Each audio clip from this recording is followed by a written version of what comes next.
ನೀ ತಿನ್ನಲ್ಲ ನಾ ಡಯಟ್ನಾಗ ಇದೀನಿ ಸಂಜೆಗೆ ತಿಂತೀನಿ ನೀನ್ ಹಾಕೊಂಬರವ ಡಯಟ್ನಾಗ ಇದೀನಿ ಸಂಜೆಗೆ ತಿಂತೀನಿ ನೀ ಕಳ್ದಿಲ್ಲ ಜಗತ್ನ ಯಾರು ಮಾಡಕಲ್ಲ ನಿನಗ ಹಾಪ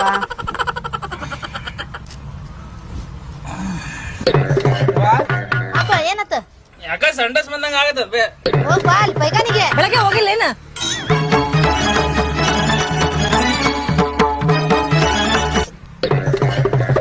ಯಾಕ್ರೀತಿ ಸಸಿ ಅರೆ ನನಗೂ ಯಾಕೋ ಹೊಟ್ಟೆ ಒಳಗ ಮಾಡಕತ್ತಿದ್ವ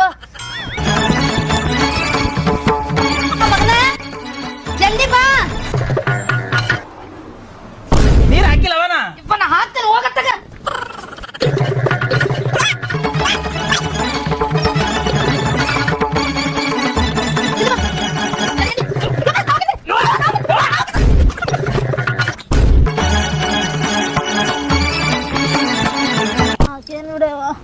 ಮೀನ್ದಾಗ ಏನ್ರ ಹಲ್ಲಿಗೆಲ್ಲಿ ಬಿದ್ದಿದ್ದಾನೆವಾ ಇಲ್ರಿ ಬಾಳ ಸ್ಮೆಲ್ ಬರತ್ತಿದ್ವಲ್ಲ ಅದಕ್ಕೆ ಸಾಬೂನ್ ಪುಡಿ ಹಾಕಿ ಸ್ವಚ್ಛ ತೊಳ್ದಿಟ್ಟಿನ